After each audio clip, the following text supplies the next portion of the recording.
Good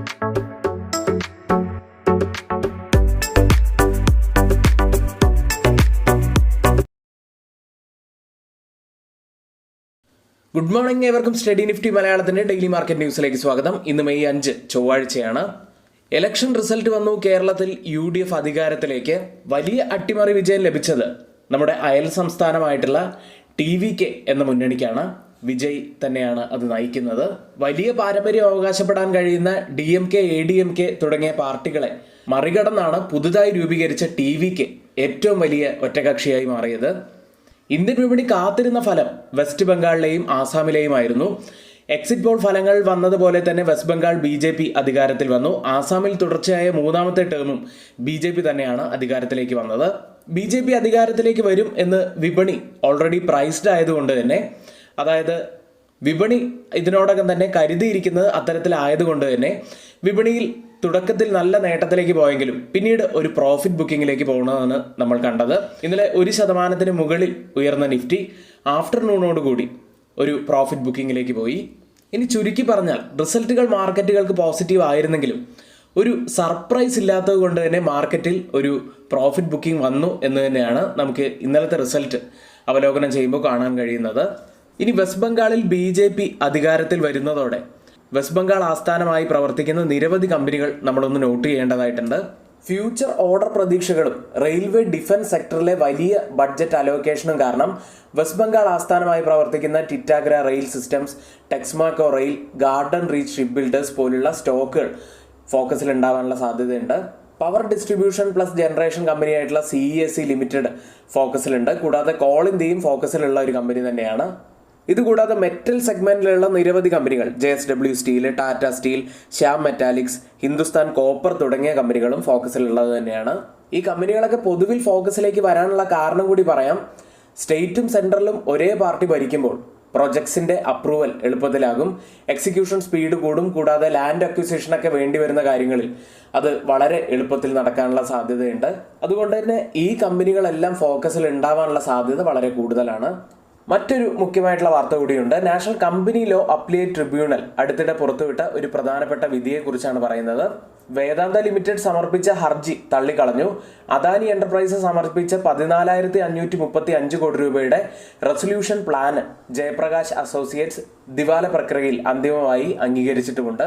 ഈ കേസിന്റെ പ്രധാനപ്പെട്ട പ്രശ്നം എന്ന് പറയുന്നത് വേദാന്തയുടെ അഡെൻഡം ആയിരുന്നു. ഇനി അഡെൻഡം എന്താണെന്ന് അറിയാത്തവർക്കായിട്ട് പറയാം. ഓൾറെഡി സമർപ്പിച്ച ഒരു ഡോക്യുമെന്റ് അല്ലെങ്കിൽ അഗ്രിമെന്റിന് ശേഷം കൂടുതൽ വിവരങ്ങൾ ചേർക്കാൻ ഉപയോഗിക്കുന്ന ഒരു സപ്ലിമെന്ററി ഡോക്യുമെന്റ് ആണ് ഈ അഡെൻഡം എന്ന് പറയുന്നത്. എന്നാൽ NCLAT വ്യക്തമാക്കിയത് പ്രകാരം ഈ അഡെൻഡം ഒരു സാധാരണ ക്ലാരിഫിക്കേഷൻ അല്ല, മറിച്ച് ബിഡിന്റെ സ്വഭാവം തന്നെ മാറ്റുന്ന തരത്തിലുള്ള ഒരു മോഡിഫിക്കേഷൻ ആയിരുന്നു. അത്തരത്തിൽ വേദാന്ത സമർപ്പിച്ച ആ ഒരു ഹർജി തള്ളുകയായിരുന്നു. ഏതായാലും ഇത് വേദാന്ത ലിമിറ്റഡ് എന്ന കമ്പനിയെ സംബന്ധിച്ച് നെഗറ്റീവായിട്ടുള്ള ഒരു വാർത്തയാണ്. കൂടാതെ അദാനി എന്റർപ്രൈസിനെ സംബന്ധിച്ച് ഇത് പോസിറ്റീവായിട്ടുള്ള ഒരു വാർത്തയായിട്ടും നമുക്ക് കാണാൻ കഴിയുന്നുണ്ട്. ഏഷ്യൻ മാർക്കറ്റുകളിലേക്ക്. ഇന്നലെ ഏഷ്യൻ മാർക്കറ്റുകളിൽ ഫോക്കസിൽ ഉണ്ടായിരുന്നത് ദക്ഷിണ കൊറിയൻ ഓഹരി വിപണിയായിരുന്നു. പുതിയ റെക്കോർഡ് ഉയരത്തിലെത്തുകയും കഴിഞ്ഞ 28 വർഷത്തിനിടയിലെ ഏറ്റവും വലിയ ഒരു മാസത്തെ നേട്ടം കഴിഞ്ഞ ഏപ്രിൽ മാസത്തിലാണ് കോസ്പി മാർക്കറ്റ് ഉണ്ടാക്കിയത്. ഇപ്പോൾ ഓപ്പൺ ചെയ്തിരിക്കുന്ന സിംഗപ്പൂർ മാർക്കറ്റ് 0.38% ഇടിവിലാണ്. ഗിഫ്റ്റ് നിഫ്റ്റി ഇപ്പോൾ ട്രേഡ് ചെയ്യുന്നത് 24,035 10 പോയിന്റ്സ് ഇടിഞ്ഞാണ്. ഇപ്പോൾ സമയം 7 മണിയാണ്. ഇപ്പോഴത്തെ ഈ ഒരു നില വെച്ച് 165 പോയിന്റ്സിന്റെ ഒക്കെ ഒരു ഗ്യാപ് ഡൗൺ ഓപ്പണിങ്ങിനാണ് നമുക്ക് നിഫ്റ്റിയിൽ സാധ്യത കാണുന്നത്. യൂറോപ്യൻ മാർക്കറ്റുകളും ഇന്നലെ ഇടിഞ്ഞ് തന്നെയാണ് ക്ലോസ് ചെയ്തത്. പ്രത്യേകിച്ച് ഫ്രാൻസ് മാർക്കറ്റ് CAC ആണ് അവിടെ കൂടുതൽ നഷ്ടമുണ്ടാക്കിയത്. 1.25% ഇടിഞ്ഞു. ഇനി US മാർക്കറ്റുകളിലേക്ക്. വാൾസ്ട്രീറ്റ് ഓഹരികൾ തിങ്കളാഴ്ച ഇടിഞ്ഞാണ് ക്ലോസ് ചെയ്യുന്നത്. S&P 500 റെക്കോർഡ് ലെവലിൽ നിന്നും താഴേക്ക് ഇടിയുകയുണ്ടായി. കൂടാതെ ഡൗ ജോൺസ് 1% മുകളിലും ഇടിഞ്ഞു. മിഡിൽ ഈസ്റ്റിലെ ടെൻഷനുകൾ ഉയരുന്നതും ദക്ഷിണ കൊറിയൻ കപ്പൽ സ്ട്രെയിറ്റ് ഓഫ് ഹാർമൂസിൽ ഒരു സ്ഫോടനം ഉണ്ടായതുമാണ് ഇന്നലത്തെ ഇടിവിന് കാരണമായത്. അതുകൊണ്ട് തന്നെ എണ്ണ വിതരണം സംബന്ധിച്ചിട്ടുള്ള ഭയം കൂടുകയാണ്, അല്ലെങ്കിൽ അതുമായിട്ട് ബന്ധപ്പെട്ടുള്ള ആശങ്കകൾ വർദ്ധിക്കുകയാണ്. ഇനി ഇറാൻ UAE ഇന്നലെ ആക്രമിച്ചതും എണ്ണവില, അതായത് ബ്രന്റ് ഫ്യൂച്ചേഴ്സ് ഏകദേശം 6% മുകളിൽ ഉയരാനുള്ളതൊക്കെ കാരണമായി. ഏതായാലും ഓയിൽ പ്രൈസുകൾ $114 അരികെയായിട്ടാണ് ട്രേഡ് ചെയ്യുന്നത്. ക്രിപ്റ്റോ കറൻസിയിലേക്ക് വന്നാൽ ബിറ്റ്കോയിൻ അങ്ങനെ വീണ്ടും $80,000 തിരികെ എത്തിയിരിക്കുന്നു. ഇനി ഗോൾഡ് പ്രൈസ് ഇന്നലെ 2% ഇടിയുകയുണ്ടായി. കേരളത്തിലെ ഗോൾഡ് പ്രൈസ് പവന് 1,09,720 എന്ന് ഈ മാസത്തെ ഏറ്റവും കുറഞ്ഞ നിരക്കിലാണ് ഇപ്പോൾ വ്യാപാരം നടത്തുന്നത്. ഇന്നത്തെ ഏറ്റവും ഹൈലൈറ്റ് ആയിട്ടുള്ള കുറച്ച് വാർത്തകളാണ് നമ്മളിവിടെ പറഞ്ഞു പോയത്. ഇനി ആരെങ്കിലും നമ്മുടെ വീഡിയോയ്ക്ക് ലൈക്ക് ചെയ്യാൻ മറന്നു പോയിട്ടുണ്ടെങ്കിൽ ദയവുചെയ്ത് വീഡിയോ ഒന്ന് ലൈക്ക് ചെയ്യുക. ചാനൽ സബ്സ്ക്രൈബ് ചെയ്യാത്തവർ ഇപ്പോൾ തന്നെ ചാനൽ ഒന്ന് സബ്സ്ക്രൈബ് ചെയ്യുക. ഇന്ന് ശ്രദ്ധിക്കേണ്ട പ്രധാനപ്പെട്ട കുറച്ച് സ്റ്റോക്കുകളിലേക്ക് വരാം. ആദ്യത്തെ ബിർള ക്യാപിറ്റൽ എന്ന സ്റ്റോക്കാണ്. പ്രോഫിറ്റിൽ 30% വർധനവാണ് ഇയർ ഓൺ ഇയറിൽ രേഖപ്പെടുത്തിയിരിക്കുന്നത്. 1124 കോടി രൂപയിലാണ് പ്രോഫിറ്റ് ഉള്ളത്. റവന്യൂവിൽ 12% വർധനവ് ഇയർ ഓൺ ഇയറിൽ രേഖപ്പെടുത്തി. 15,877 കോടി രൂപയിലാണ് റവന്യൂ ഉള്ളത്. അടുത്തത് BHEL എന്ന സ്റ്റോക്കാണ്. പ്രോഫിറ്റിൽ ഒരു വലിയ സ്പൈക്കാണ് ഉണ്ടായിരിക്കുന്നത്. 156% വർധനവ് ഇയർ ഓൺ ഇയറിൽ രേഖപ്പെടുത്തി. 1296.1 കോടി രൂപയായിട്ടാണ് പ്രോഫിറ്റ് വന്നിരിക്കുന്നത്. റവന്യൂവിലും വലിയ വർധനവ് തന്നെയാണ്. 37.2% വർധനവ് വന്നു. 12,310.1 കോടി രൂപയിലാണ് റവന്യൂ ഉള്ളത്. എബിറ്റഡയിൽ 111% വർധനവ് ഇയർ ഓൺ ഇയറിൽ രേഖപ്പെടുത്തി. അടുത്ത ടാറ്റ ടെക്നോളജീസ് എന്ന കമ്പനി Q4 പ്രോഫിറ്റിൽ 8.1% വർധനവ് ഇയർ ഓൺ ഇയറിൽ വന്നു. 204.17 കോടി രൂപയിലാണ് പ്രോഫിറ്റ് ഉള്ളത്. റവന്യൂവിൽ 22.3% വർധനവ് ഇയർ ഓൺ ഇയറിൽ രേഖപ്പെടുത്തി.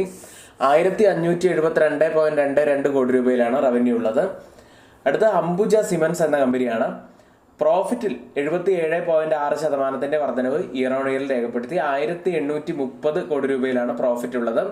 റവന്യൂവിൽ 10.1% വർധനവാണ് ഇയർ ഓൺ ഇയറിൽ കമ്പനി രേഖപ്പെടുത്തിയത്. 10,892 കോടി രൂപയിലാണ് റവന്യൂ ഉള്ളത്. മറ്റൊരു കമ്പനി IIFL ഫിനാൻസ് എന്ന കമ്പനി. പ്രോഫിറ്റിൽ 148% വർധനവ് ഇയർ ഓൺ ഇയറിൽ രേഖപ്പെടുത്തി. 623 കോടി രൂപയിലാണ് പ്രോഫിറ്റ് ഉള്ളത്. ടോട്ടൽ ഇൻകത്തിൽ 51% വർധനവും ഇയർ ഓൺ ഇയറിൽ രേഖപ്പെടുത്തിയപ്പോൾ 2090 കോടി രൂപയായിട്ടാണ് ടോട്ടൽ ഇൻകം പുറത്തു വന്നത്.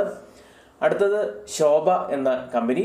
വലിയ സ്പൈക്കാണ് നെറ്റ് പ്രോഫിറ്റിൽ വന്നത്. 481% വർധനവ് ഇയർ ഓൺ ഇയറിൽ നെറ്റ് പ്രോഫിറ്റിൽ മാത്രമുണ്ടായി. ഇനി റവന്യൂവിൽ 60% വർധനവ്, ശക്തമായിട്ടുള്ള വളർച്ചയാണ്. 2030 കോടി രൂപയിലാണ് റവന്യൂ രേഖപ്പെടുത്തിയത്. അടുത്ത ഗോദ്രേജ് പ്രോപ്പർട്ടീസ് എന്ന കമ്പനി. നെറ്റ് പ്രോഫിറ്റായി രേഖപ്പെടുത്തിയത് 381 കോടി രൂപ. അതായത് 134% വർധനവ് ഇയർ ഓൺ ഇയറിൽ കമ്പനി നെറ്റ് പ്രോഫിറ്റിൽ മാത്രം രേഖപ്പെടുത്തി.